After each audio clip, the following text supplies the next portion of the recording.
Yo, what's going on, everyone? I know it's been a while. We haven't done this show in a long time, but we're back for a special reason. One of our special podcasts that we're kind of dropping this year. We're doing league previews, but we're having a little twist that we're going to talk about everything that's going on within that certain league, some of the history, how does it feel to be a fan of that league, things of that nature. So, first episode today, joining me is a good friend of the podcast, Mr. Jake. How are you doing, sir? Man, kicking off the return. What an honor. Appreciate it. You are. Look, there's no one else I wanted to start this off with than with you, Jake, because you're awesome and you're dope. Appreciate it, bro. Nah, no problem, man. For listeners, for those who don't know, Jake runs his own show. You can find it still on Twitch, right? Yep, still on Twitch. Still on Twitch. 50 Plus Donner, which covers the Bundesliga, also the two Bundesliga, which I am now all in on because the club that is in my heart, FC Kaiserslautern, which you know we're going to talk about, are now in the two Bundesliga. So I'm very excited about that. But man, like there's so much to talk about in the Bundesliga. And I feel like it's been one of those years where the Bundesliga to me has always been like a tier right below the Premier League in terms of how many people follow it, the money that's coming in there. But it's still like one of the toughest leagues to play in, just stylistically. This year you had Mane going there, Lewandowski leaving to go to Barcelona, things like that, and Bayern Munich is coming off of what they call a weak year. Like, what is the Bundesliga going to look like this year? It's going to be a wild season, man. I mean, this was the first season, like you said, they had like a quote unquote weak year where they only won the league, but by Bayern standard, it was not a good year. So it was interesting to see them spend more money than they usually spend this year because I think they are a little nervous. Like you saw, Dortmund had a very good transfer window. Leipzig, you can never count them out. Leverkusen's supposed to be very, very, very good this year. I know it gets like the reputation of being like a one-team league, but I mean, I think Bayern's feeling the heat. And like you said, for other teams that are not like, there's no like Premier League like top six. There's just like Bayern, Dortmund, and then it's just an assortment of whatever is going on below that. And this year, I really don't even know who's going to be like Europa League, Champions League, relegation. Like it's going to be a weird year. Yeah, I mean that's the thing that I think catches my attention the most about the Bundesliga because I think if I went back and looked at like the last 5 years, the top six outside of Bayern and Dortmund have not been the same. Yeah. Because I don't think there's been like a continuous thing of like this team's doing it where like 2 years ago Cologne was fighting relegation. Now Cologne is in the Europa Conference League. Like that's how crazy this league is. So unbiased, by the way. By the way, if you don't follow Jake on Twitter, I gotta recommend it because when Cologne is playing, like Jake, I think it's fair to say, like me and you are both kind of even kill when it comes to like other teams or other leagues. Like we get interested, but when it comes to our teams, like the teams that we love, fandom goes out the door. Like it's like all blinders come up. Like what is this going on? So I guess we might as well start off with the champions, Bayern Munich. Like we started off with, they lost Lewandowski, they added Mane. There's a little bit of trouble brewing with Leroy Sané. They also lose Nicolas Sula to Dortmund. If you're Bayern, what's kind of going on? Because normally it's like if you're losing these big name talents, you're not losing them to a team within the Bundesliga. You're losing them to Real Madrid or the Premier League. What's going on? Well, I mean, they didn't really lose all that much to like competition. It was just Sula. And you're right. Like it was really weird to see what was happening at Bayern because it wasn't just people leaving, right? It was like they lost so much young players who were bench players, but I feel like that's going to be so important this year. Seeing like the board fight with Lewandowski on his way out, like even Serge Gnabry, I know he stayed, but he still was like heavily trying to leave.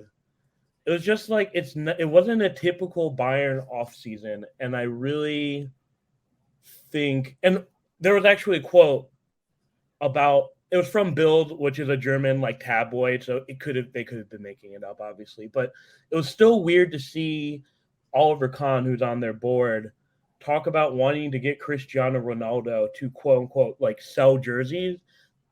That has really never been Bayern's mentality. So there is something going on there. I don't know what it is, but I mean, this is the year to take advantage of it. There's like a little bit of whatever there is going on in Bayern, and it's not like they're going to be instantly bad, but it's just weird to see them have this off the field stuff that they don't normally have. Yeah, like they're normally that the team that you associate with being in the tabloids or being in the press. Like, I think I was listening to your show a couple of weeks ago about how when it comes to Bayern, like they get all of their stuff done between April and May, and probably to June, and then after that it's like July and on. Like, they're kind of pretty much chilling. It seems like now with this whole Lewandowski, and it seems like, correct me if I'm wrong, it seems like he's upset and wanted to leave the club because the club had interest in Haaland, which is fair. But if I'm not mistaken, Bayern kind of does this with their strikers of pretty much who you feel like you got to a certain point, we're going to move you on and bring in the next hot thing. Am I wrong in saying that? There's a good trend. Like, obviously they kind of tend to have more experienced strikers. Like they had like Robin and people like that in their wings, but they also have like young players. Like I think a big thing for them was keeping Kingsley Coman, who was supposed to leave, but he didn't. But you're right. Like they don't have the saga normally that they had with Lewandowski, where they very publicly were like insinuating they were going to get rid of him. And then just like when Lewandowski was also being childish, like they were kind of matching it. But I mean, at the end of the day, even in a weird offseason, they still got Mane and they still got De Ligt and they still got Gravenbach and all these other players. So usual Bayern stuff. I believe it. That's typically how Bayern goes and things like that. And just to say all of that, there's still a team that can probably go on and win the Bundesliga. I don't think they're going to have any trouble with all of that. When it comes to talk about Bayern real quick, and we'll move on to the rest of the teams, because there's, like we said, there's more teams than just Bayern in the Bundesliga. How do you think Julian Nagelsmann gets on in year two? How do you think this team is going to use Mane in that role? It's a good question. And you still, like, honestly, like the other part is this transfer window's not over. They've been poking around at some young strikers like Kalajdzic with Stuttgart. Who's the other? There's like another. They still were like looking at replacing Benjamin Pavard with like Borna Sosa from Stuttgart too. They're still poking around a little bit, but I mean, you can never count Bayern out. And I think we're going to talk about it later, but the one thing that's going to work against teams like Bayern, teams like Dortmund, teams like Leverkusen is this first half of the year with the World Cup and with men's World Cup and everything. Like, if you have a lot of national team players, you're gonna be, I think, struggling a little bit. Yeah, it does seem like the national team and stuff like that is going to kind of hinder a lot of stuff. But let's go ahead and pivot. I think one of the underlying stories that not a lot of people caught on to, maybe to the tail end of last year, was Eintracht Frankfurt. Did I say that right? Oh, my. Eintracht Frankfurt. There we go. They went on and won the Europa League. Can we just really just talk about how they went on this journey? Because it seemed like at some point they were just like, you know what, forget the league. We're just going to focus on the Europa League and go about winning. How did they kind of get to that journey of winning that trophy? I don't think anyone knows really. I mean, they didn't have a bad squad, and I think, like you said, at some point they're like, we can use, if we win Europa League, we can use Champions League to like get more players, like keep players who would probably leave if we weren't in that. I think you saw them kind of focus on Europa League, and like, I mean, for that club to say, for a club like that that's very traditional, to look back and beat Barcelona on the way to winning a trophy is huge. And they had some setbacks this offseason too. Like, wow, I'm forgetting his name, but their old captain was kind of trapped in the neo-Nazi thing over the offseason, and their striker Philip Kostic is maybe gonna leave. Nobody really sure. But, I mean, they really, I think, this offseason capitalized, or this transfer window capitalized on the fact that they're going to be playing Champions League with getting Götze, getting some of these other players that they got, keeping people like Trapp and all the other players that helped them get to that point last year. So I think they're going to be an interesting team to watch, to see them juggle Pokal, Champions League, the league, with I would say a more solid roster, honestly. Yeah, it does seem like that's the way. And I'm pretty sure you're familiar with it. But Manuel Vaith, I was listening to his podcast about the Bundesliga, and he talked about how this is how some teams should probably approach if they want to win the Bundesliga. It shouldn't be what do we need to do to beat Bayern. It should be what do we need to do to make sure we're on the level of Bayern so that we can be consistent in winning. And it feels like if Eintracht Frankfurt and also Bayern Leverkusen are kind of taking those steps to potentially challenge and be that next tier outside of just Dortmund that challenges. Yeah, I mean, you can even see with Frankfurt, obviously, and this is off the field stuff, but they are really, like you said, trying to be on the level of Bayern, not just playing wise, but they have an office in New York. I think that they were like opening pitches. They have a partnership with Ford Madison. Like, they're trying to get this imprint in the U.S. with U.S. fans and trying to get into the network of U.S. soccer as it grows. And that's what big teams do, is they step outside their comfort zone and do this stuff. And like you mentioned with Bayer Leverkusen, like, I think they're always making the steps to compete with Bayern. They're just a cursed team, pretty much. The joke I always make on my show is like it's indisputable they're the Tottenham of the Bundesliga. Man, it just seems like every time they get some momentum going, it's like they suffer one injury. Like last year, it was Florian Wirtz. Yeah. He gets hurt, and it was like, all right, the season's down the drain. And they still made Champions League. Everyone was thinking they're going to sputter out, but they always have some kind of young talent or some kind of person they got from South America or somewhere some other teams weren't looking. They always have that eye for like being full of depth. And even though it's absolutely hilarious they lost in the first round of the Pokal to a newly promoted third team, it kind of helps them out in the end because now they can focus on the league and they can focus on Champions League, which I'm sure they would rather be in. We're going to talk about the Pokal, but I think the next thing we probably need to talk about that other listeners probably love is, of course, Borussia Dortmund. Right. Gio Reyna's there. If we talk about Dortmund, we also have to talk about Sebastian Haller. For those who don't know, pretty much got diagnosed with testicular cancer. I don't know why I can't say that. It's pretty bad. Yeah, pretty bad. And it just seemed like the moves that Dortmund were making were like very smart, very intentional, smart moves. Does this? I don't want to call it an injury. Does what's happened to Haller kind of set Dortmund back a little bit? Oh, it absolutely does. I mean, Haller is an incredible striker. Fortunately, they lose him for the first half of the month, which is unfortunate because, like I said earlier, like if you have a lot of national teams, you're just going to be, if you're in 3 competitions like they are, you're just going to be needing that depth that they tried to get this year. And they're still looking. Like I said, it's not over. There's a few people that they were looking at to kind of like be that Band-Aid while Haller is out. I think it's still to be seen. Like if they can get like some of these people they're looking at, Modeste is one of them. What was another person? I thought they should go for Timo Werner because apparently he's trying to leave Chelsea. I think that would be incredible for them to have him kind of just sticking around. But they're still a work in progress, and I think they have the right attitude that they don't normally have of like they're not trying to really grow people this year. You saw them make signing for like we're trying to win some games. We're trying to have enough depth to make sure that we're competing for a league this year. So it'll be interesting to see what they do.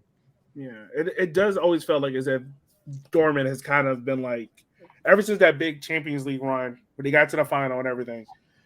It kind of seemed as if Dortmund was like, all right, we've reached the pinnacle, we reached the top. Now we got to start selling these top talents. And they invested smartly, but invested young. It kind of seems like now they're bringing in guys like Haller, like Sula that are already established, that's already had that big move to now be like, hey, we want you to be the core focus of the team. They seem to be kind of trending more so away from the Jadon Sancho types. Well, I think what you see with them is one, like you saw what they did last year. They were still second with Marco Rose, who never fit in that entire season. They had so many Can you just talk about that? Because it seemed like if we go back to last year, it just seemed like Dortmund was like, he's the guy. He's the guy. And he should have been. Yeah, and not only did it take Gladbach, but it seemed like Dortmund was trying so hard to force it, you know? Yeah, I mean, I think it was still a shock to let him go after 1 year, especially considering the injuries and considering where they finished in regards to all those injuries. I mean, you can make a starting 11 out of the people that were injured there at some point last year. But I think, like, to your question is, like, they're a team. My tinfoil hat is they're a publicly traded company, technically. So they do have to think about shareholders sometimes. My tinfoil hat thing is they really were focusing on like developing young players and selling them for massive amounts. You saw this with Dembele. They could have done it with Holland. You saw them do it with, like you said, Sancho. They're gonna do it with Bellingham at some point. But this year they weren't focused on selling; they were focusing on competing, and that's a big shift, I think, for them. That's extremely positive. Yeah, it does seem that way, very much so. I guess just kind of transition on from Dortmund.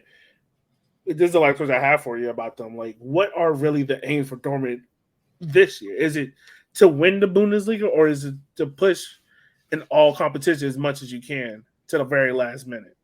I think they're a team that thinks they can win, like something, whether it's the league, whether it's Champions League, whether it's. I mean, I don't think they're really focused on Pokal so much, but I think they just look at last season. They had the final year of Holland. They had all these other players. They got second, but they didn't win anything.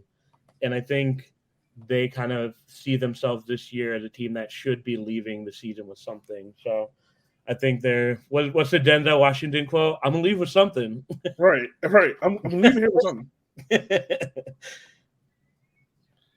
So yeah, it seems that way definitely for them. Man, real quick. So we'll take a moment, stop talking about the Bundesliga. We'll talk about some other teams coming on, man. But like, can you just like, what are some things you got planned this year going on with 50 plus Darna? Like, not only are you one of the leading voices that I know of, and when it comes to talking to Bundesliga, but like, you've been a real advocate, a component of the Bundesliga needs to expand in the American market. Are they taking those steps? Are they looking to expand, play more friendlies there? How is that working for them? Yeah, it's a constant battle. I think the battle more so that I'm frustrated is how they're treating Frauen Bundesliga. I mean, you saw the Euro final. Mm-hmm. Those players pretty much are all in Frauen Bundesliga, and you can barely watch it, even in Germany. Some teams don't even have scoreboards. So that's a fight. Like, I think in perspective, the fight the Bundesliga needs to do is a lot further along than, like, say, the Frauen League. But I am unbiased, of course, with Colton playing in the U.S. with Stuttgart. That's the kind of stuff that I think needs to happen. I think these teams need to look more approachable because the Bundesliga is very traditional.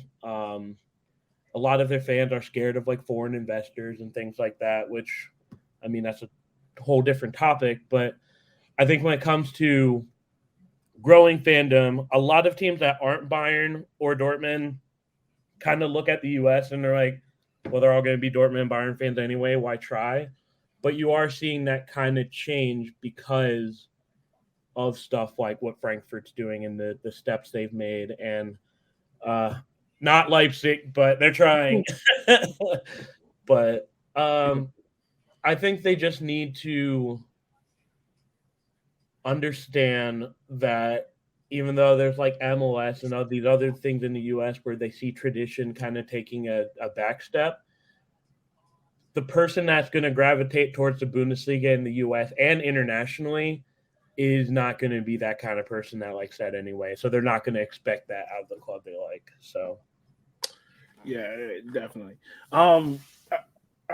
When it comes to the front of Bundesliga, why are those struggles there? Like, why are those out there? Because when you think of the men's team, you hear about Demond stuff, how everything is really run well, how they're very organized. Why are they struggling to kind of do that with the women's side of the game, where they have really quality teams in Wolfsburg and Bayern Munich? Why are they struggling there? Misogyny. I mean, oh, there we go. At the end of the day, Germany had banned the Association of Women's Soccer until 1970, so they're still reeling from that. And yeah, it's just like you see this with obviously with us with like wanting black initiatives. You see teams being like, well, what's the return on investment? And like,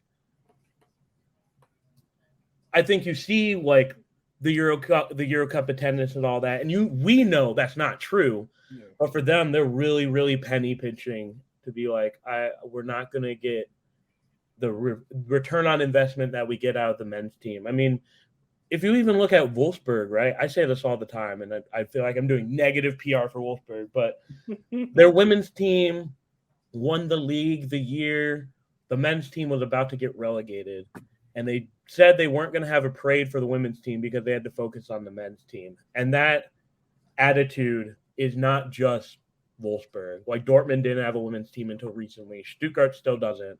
You see Köln putting a big investment, but like I don't think their team has a scoreboard. And you see them playing in these 4,000 seat stadiums, and the highlights like are on like a tripod that's not even greased up all the way, so you miss some of the goals sometimes. And they just need to take the leap and invest, because the money is there and the fans are there, but misogyny just tells them that it's not worth it. So yeah, well, definitely that. And I think another team that not misogyny has encompassed, but more so pure hatred of, I don't want to support them at all, is RB Leipzig. And it's hard, man. For a person that didn't grow up in German culture like how you did, that really had to learn how RB Leipzig came to be. It's real, as a casual fan, it's very cool to sit back and be like, oh, they're cool. They're a cool team. They developed some cool players. They got some American players. But when you learn the history and look at how RB Leipzig is, I can understand where your passion and hatred come from. The year they had last year, Jesse Marsch was the coach. He stepped down for his own reasons, went on to Leeds. They bring in Dominic Tedesco, who used to be the coach of Schalke. He takes them, I want to say, maybe into like 20 minutes away from being in a final. What is RB Leipzig's status is right now? Because I feel like they're in a weird kind of like stage.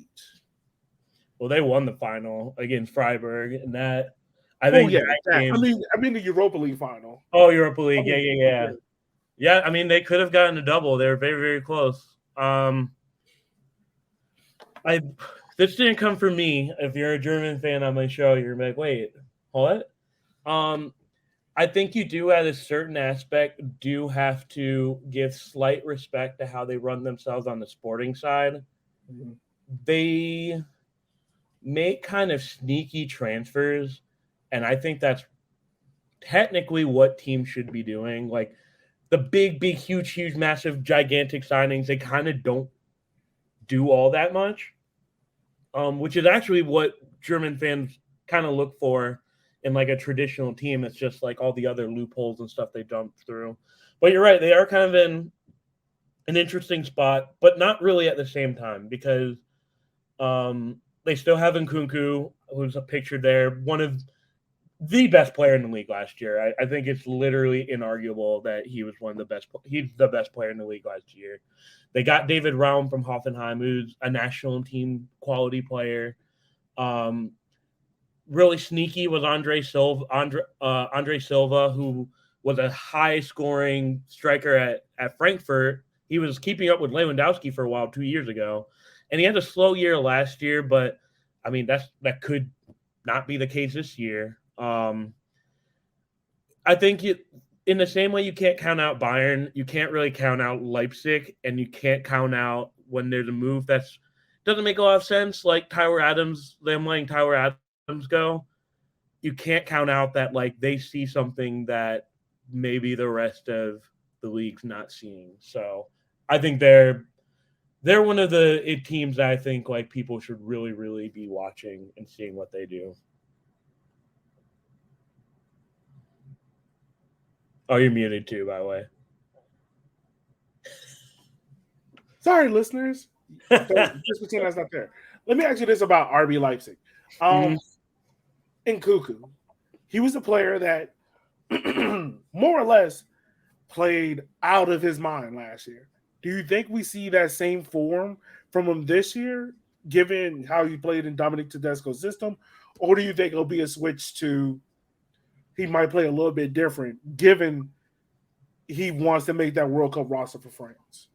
I mean, what is there to change, really, And even before last year, he was still extremely, extremely, extremely good 2 years ago. He has been since he's been – I mean, he's obviously gotten better by year, but, I mean, he's always been very quality. And you're right. Like, I think under Jesse Marsch, he was doing very well, but obviously with Tedesco's system, he's fitting a lot better. I think it's just going to be the same as usual.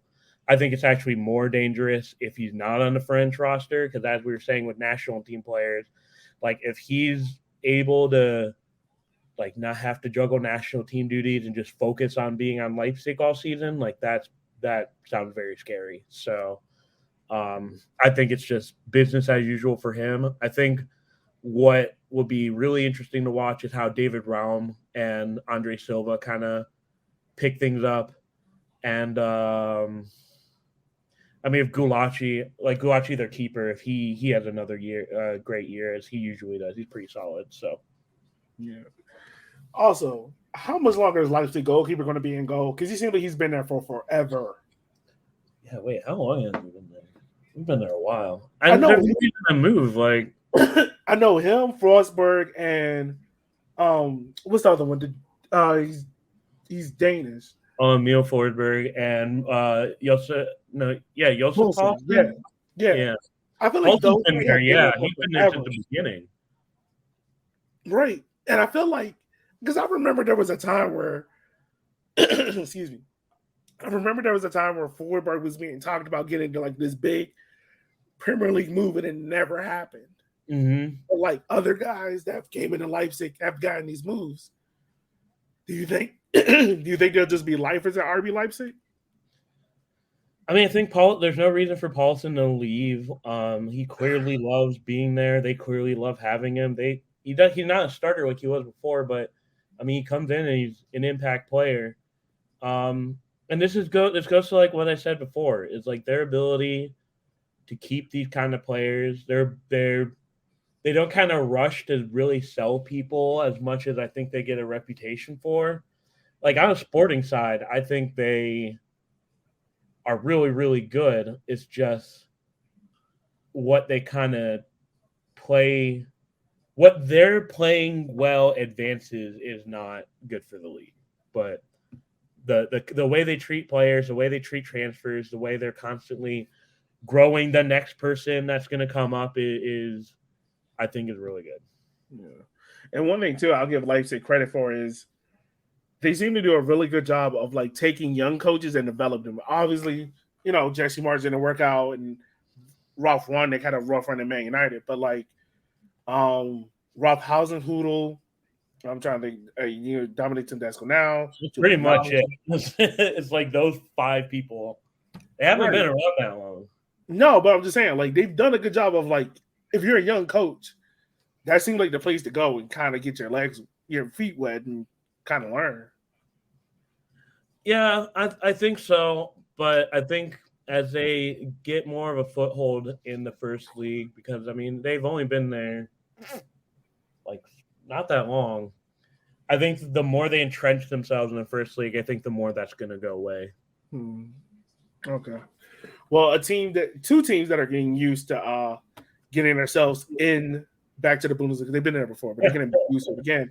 Schalke and Werder Bremen. They finally came back up after getting relegated the year before. Let's start off first with Bremen because Schalke is we're gonna have to dissect Schalke. Werder Bremen. It just seemed as if kind of a wave of bad things all just came in once. Are they prepared to come back up to the Bundesliga? But also, what led to them getting relegated? Because I don't really think that was really talked about at all. It's crazy. I think that's the one thing that I always try to press new fans is like Bremen had Ozil at some point. They had Kevin De Bruyne at some point. They were, I think, even in the Champions League at some point. Like this is a club that really has a big history. And I think who was it? He was at Man City, but they won the league. I think if I remember right, I think they won. No, it was that Wolfsburg. There's two green teams. Maybe that was Wolfsburg. It was probably De Bruyne. Yeah, that's who it was. Yeah, I mean, Bremen knows what they're doing. I think them getting relegated was more. COVID hit a lot of teams hard financially, and they were just their old coach Florian Kohfeldt, who I don't know where he is now, because he also got fired from Wolfsburg. They just stuck onto him, and he just kind of took the team in a direction that wasn't working for what they were hoping to play like. So they nearly got relegated under Kohfeldt. They're like, he's going to do it. He's going to figure it out next year. They get actually relegated. They're kind of, I think they're kind of, you see them kind of like signing hope players, like they did Aaron Johansson, like they did Josh Sargent, like they're doing with Mitchell Weiser, who they got from Leverkusen. I think they can stay up, but that first year of you playing teams that have been up there for a while is going to be really tough for them, and I think Schalke as well. Yeah, it seems as if I haven't kept up well with them, but it just seems as if they're kind of like still trying to figure out what do they want to do. Do they want to go down the development route, or do they want to like, all right, let's get proven guys that can help us stay up in the short term? Kind of seems like they still have like a pretty. I would say they have a very balanced team still right now. It's just you always don't know what you're going to get when you get a team that's newly promoted. It's always, especially in a league that's already the first league, it's already really random. You don't really know what's going to happen, really. Yeah, definitely that. So I think the second team now we got to talk about, because now we've cleared the air. Schalke, team with historically bottom out, flamed out, got themselves in what massive crippling debt. A team that more or less we were all like, this isn't going to end well, and it did not. And honestly, I thought personally, I think we were talking about all throughout the year, like, I don't see how Schalke is going to come up. Like at some point, I just expected kind of just fail out, but it didn't. They stayed up. They got promoted back up. What led to them getting promoted last year, and how are they looking to shape up for this year? I think they just got a new manager at a good point in the season. I wonder how their debt's doing. I haven't really heard a lot about that. They lost their biggest sponsor, Gazprom, which for like the Russia reasons, you even see on the kit there that their longtime kit sponsor was Gazprom, and they're not there anymore. They're a weird team because they got a manager, Frank Wagner, who was the coach of Arminia Bielefeld, who got relegated last year. I think everyone was thinking, oh, Schalke's back. Like, Schalke knows how to succeed in the league. Like, who's this manager going to be?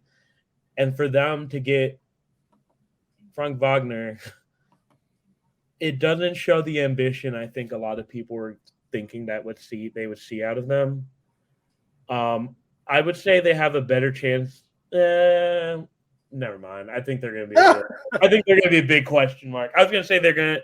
I think they're more solid than Bremen, but I think they're going to be a huge question mark, especially because Frank Wagner's coach. Because I mean, he's shown he's kind of struggled in the league. So for them to pick him up with a better roster, but it's just going to be a weird season for them, I think. If you had to put money on it right now, who has the better shot of staying up, Bremen or Schalke?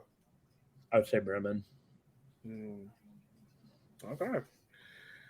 I don't disagree with you on that. It just feels as if when it comes to Schalke, it's like I really feel like the World Cup being in the middle of the year is going to hurt them more than what they think. Like they don't have that many national team players. I think what their issue is going to be is it's just a Frank Wagner. If they fire him in the middle of the season, which I'm thinking, I think their whole season is going to depend on who that second coach is that they hire.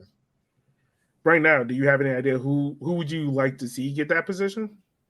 I have no idea because I mean, it's like every season, every off season lately is like a big coaching carousel. So I don't even know who would be available to like take the job. So yeah, that's true. Well, another team that seems to be a dumpster fire and that almost went to the second Bundesliga, Hertha Berlin.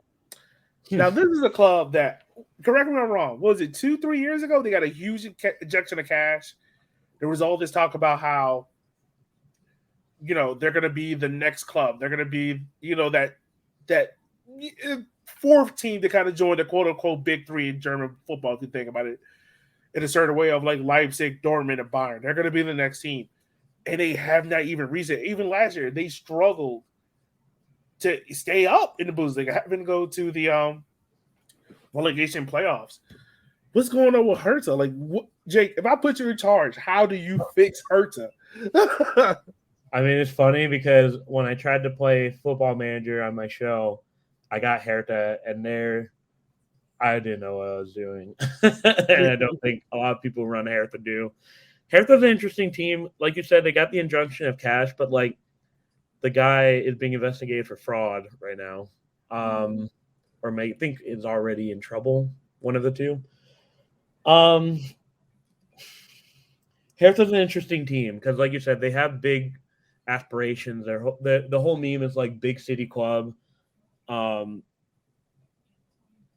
don't know, man. I think like they made really good moves, honestly, this transfer window. But they're one of those teams that I put in line with like what Gladbach's going to be this year, like Hoffenheim even. There's just going to be these teams that like, or Augsburg even. It's just like this entire middle part of the table where they could just be anywhere. I honestly don't think they're going to get relegated, but I mean, I didn't think they were going to be that much trouble last year either. So I don't know, man. They just seem like such a weird team. And you imagine being in a city where the younger club, not the younger club, but the smaller club, Union Berlin, has reached these heights. And I think ever since they've been promoted, they've reached the Europa Conference League, and now they're in the Europa League. As a Hertha support, not you as a Hertha, but like if you were able to talk to a Hertha supporter, what do you think they would tell you? Like that kind of envy of seeing their cross-run rival do better to them when they're the club with all the cash injection. I think they would honestly be more mad about how their club is run than looking at what Union Berlin has done. Because what Union Berlin has done is, I would say, a little bit of a like miracle story. I think if you asked a Hertha fan, like, what's going on? Like, how do you feel about Union Berlin being better? They'd just be like, well, I'm just more mad that my team's not putting it together. They make all these weird moves like game Piatek and stuff like that, and it doesn't ever work out. I think they're more concerned about them. I think they're more concerned about themselves than they would be Union. True. Well, I know we didn't talk about every team in the Bundesliga, but I guess let's kind of take about it from this concept. Union Berlin, Freiburg, Cologne. all in Europa League. Of course, you got Dortmund, you got Leipzig, Frankfurt, of course, Bayern Munich joining them as well in Europe. How do you think Union, Freiburg, and Cologne do in Europe this year?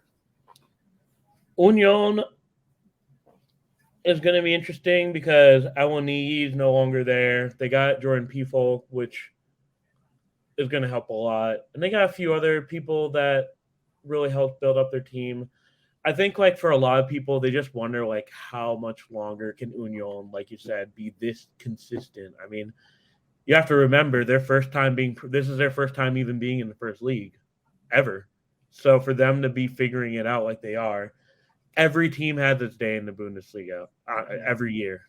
And are they going to do it again this year? We don't know. In terms of Freiburg, I think they're the most prepared to kind of be. I think last year wasn't a fluke.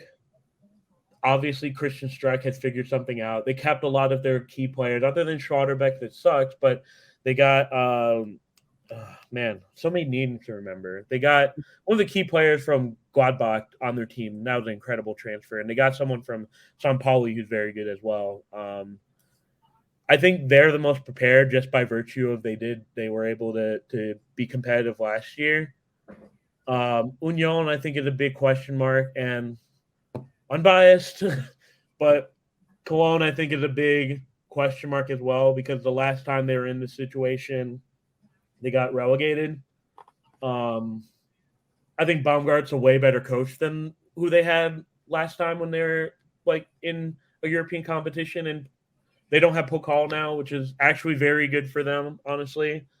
But it's hard for me to believe that because when I saw y'all did in advance, I just imagine you breaking a bunch of tables. I mean, I didn't do anything because I love all teams equally in the I was perfectly calm, but I think at the end of the day, like it's a little bit of copium, but teams that are in the situation Cologne's in where you're not really sure what's going to happen this year, you don't need 3 competitions to balance. And honestly, Cologne's always shit in the Pokal anyway, so nothing new.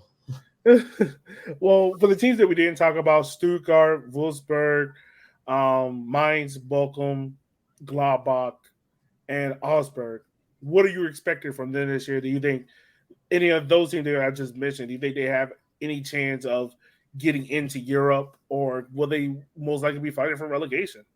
Yeah, we can go real quick for each one. So Wolfsburg is, I think, set up to do some damage. I think last year was a little bit of them not knowing what to do because, wow, they hired Florian Kohfeldt. Who could have seen them struggling like they did? Now they have Niko Kovac. They have Patrick Wimmer, who was like one of Bielefeld's best players. They have Jonas Wind too, who's really good. So I think they're gonna like quote unquote sneak because they were so bad last year, but like they're not gonna be with that this year. Augsburg is always a team that you kind of have to figure is going to be relegated. Their whole season is predicated on if Pepe is going to be able to step up. Because I'm going to give him a little bit of leeway. Like, he got thrown into the team like in the middle of the season during a relegation fight. And he's like, 17? He didn't really have a whole lot to mesh with the team, but now that he's had the time, like, what's going to happen? Bochum, I think, is going to be in some trouble. They lost some key players like Elvis Rexajai, who's actually on Augsburg, ironically enough. Who else is on there?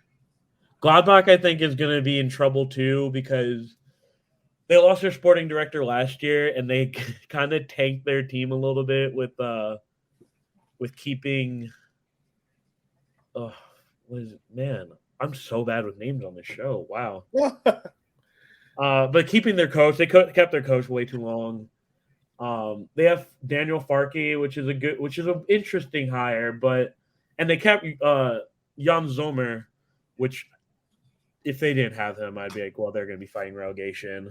They're kind of a big question mark team. Hoffenheim's a big question mark team because they have a new manager too. Stuttgart, I think, is going to be having some issues also.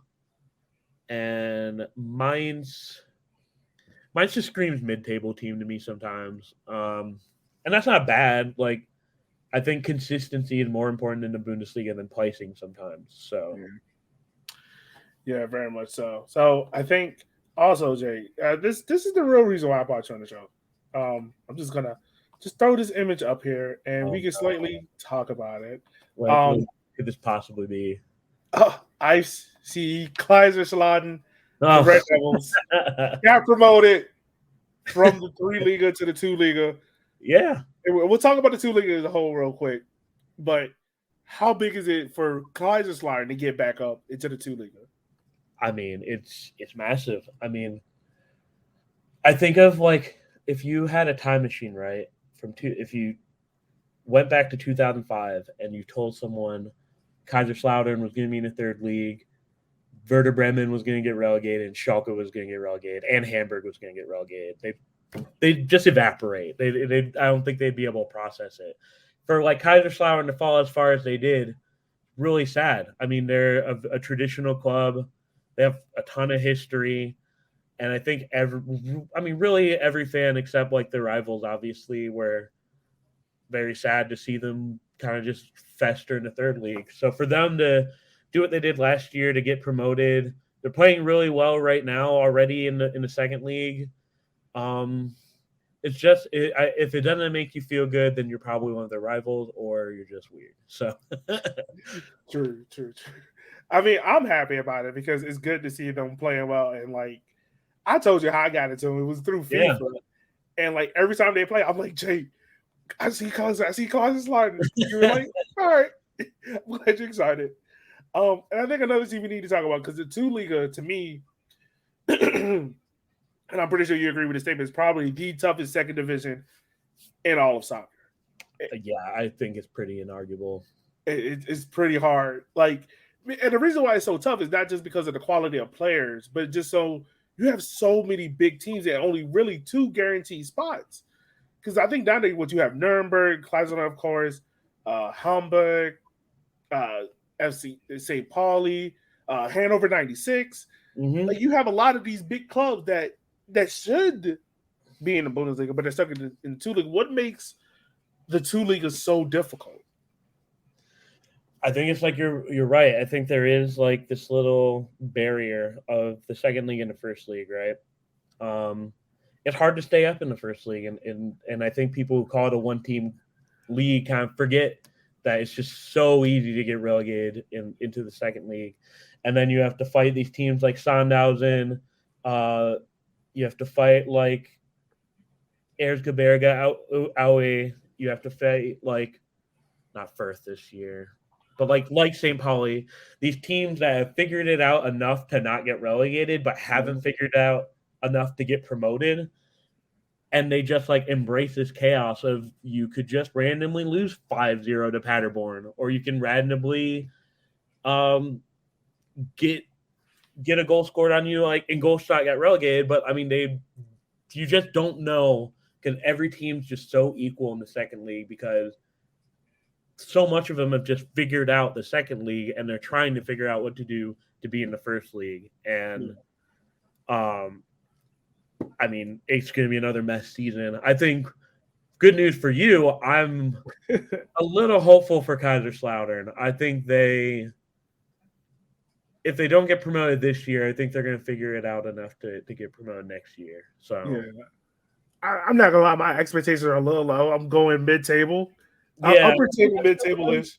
But don't be surprised if that promotion run is there. Somewhat. You never know. The 2nd league, Paderborn did it. Paderborn went from 3rd league, 2nd league to 1st league, like on 3 seasons. So you never know. You don't ever know. And of course, you never know when it comes to the Pokal. You have big teams. I mean, this is the reason why I love the Pokal, is because these German teams, regardless if it's all the way in the Regalia or the 1st division, they're going to play their 1st team and they're going to go all out. And you never hear this kind of conversation of, oh, it's just a cup competition.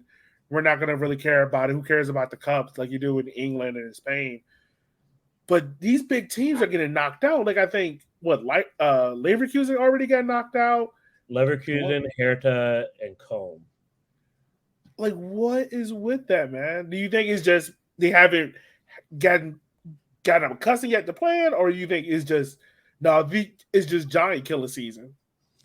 It's just a pokal, man. I mean, like the stat is there's been a first league team relegated. The first team that's got a first round exit every year, at least one, really two. There's never been one in this span from 2009 to now. There's always been a first league team exit. And I think like part of it is like the second league, third league, sometimes fourth league, fifth league start a little bit earlier, like competitive games. And I think part of it is just like how do you plan for a fifth league team? Like you don't really have all that much to say, or you don't have all that much to really scout on. Like what are you gonna do? So I think the streak's gonna go for a very long time, but yeah, I think it's a mix of it's a pokal, it's a mix of like nobody's ever heard of this team anyway, and it's also a mix of I don't know if they do this in FA Cup or anything, but like the first round, the first league team never plays the home game. And I think that also kind of messes with teams too. So okay. Well, we'll kind of take it away from that. Jake, man, got a couple of rapid fire questions to ask you, so I'm gonna put you under the gun, man. You ready? All right, yeah, I'm ready. All right. What team out of Union, Freiburg, and Cologne goes the furthest in Europe? Cologne. Why? Because they're in the easier competition. All right. What competition does the Bundesliga most likely win a trophy in? Europa Conference League, Europa League, or Champions League? Europa League. No. Unbiased, but Europa Conference League. Really? Yeah.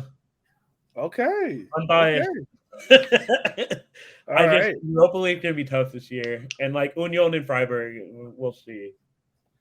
Out of the quote unquote big three of Leipzig, Dortmund, Bayern, what coach is more likely to be let go?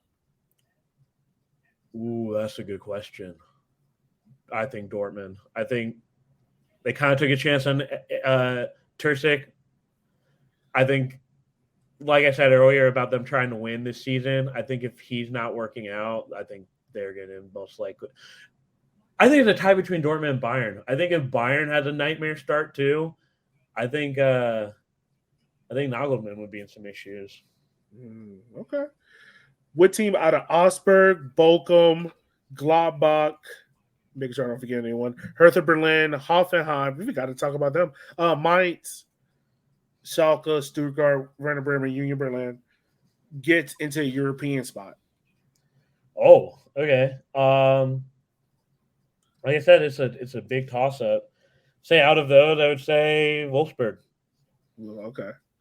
Also, real quick, we'll talk about what's going on with John over there, the center back, the American.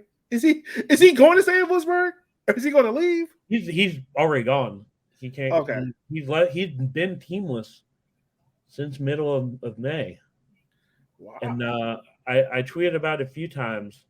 For him to still not have a team, like him and Florian Grillstich, who was a striker with Hoffenheim, for those two to not have a team right now, what is happening at that negotiation table? They're both asking for way too much or something. Right. Oh wow. Didn't know that. Didn't know he was so teamless. All right. Big question that we're all asking. Which team most likely gets relegated this year? I'm like it's non-committal, but I have no idea. It could really be any of those teams you listed. Gladbach has a chance. Augsburg always has a chance. I think Hertha has what it takes to succeed, but just being in the position that they were last year is just hard to break sometimes. Bremen and Schalke, just by virtue of they got promoted. I don't think Hoffenheim really has a chance, but like I said, like you never know. So Yeah. Well, man, that's all I got for you. I appreciate you coming on, man. It's all a right, pleasure always talking to you, dude. yeah, man, I love talking to you. I'm glad I'm on, and I mean, anytime I can just never shut up about the German league, I'll do it. Look, man, I appreciate it because you make me a better fan for it and make me appreciate the Bundesliga even so much more. That the fact that I don't even care to wake up for the Premier League, but like I have to wake up and make sure I catch at least one Bundesliga game a week. Hey, well, I mean, it's probably a lot easier because their earliest game is 9:30 your time. So right, so it works. It works out perfect. Jake, what are some big things you got planned for yourself this year, and where can everyone reach out to you at, my man? Yes, so I want to plan the Premier League Fan Fest is so cool. I think that's one of the most important things to do year in year out. I want to plan my own. It's not obviously going to be in the scale of that, but you got to do something. Definitely going to this Cologne friendly. I think I'm going to try to do 50 plus donor stuff there, but I think I might just be in a different mood for that. I'm actually going to Germany this season to watch a game. And we'll see what happens with that. And I think like this year for me, and you I think too, because you do a lot of stuff yourself for your show. It's just like kind of believing what I can do a little bit, even though I'm on my own. Just like aiming for a little bit more bigger guests. Like, not to say all the guests I had before are bad, but like people in the industry, a little more like what's it like being a fan. I think I'm going to try to do this year. And all of that's on my Twitter and my Twitch. So try to be every Thursday. Tomorrow's gonna be a little hard because I'm flying back, but I'm still gonna do it probably later than usual. But yeah. Well, man, as always, dude, we appreciate you so much for coming on the show, listeners. Expect more league previews; they are coming. But in the meantime, you can follow the show at Can I Kick It on Facebook, on Twitter. Not on Facebook. Don't do Facebook. You might follow some weird. Don't do that. Just on Twitter. Just stick to Twitter. And I promise you, we're bringing more episodes, more news is coming out shortly. But for Jake, I'm Yogi. We will holler at you guys later. Be safe and be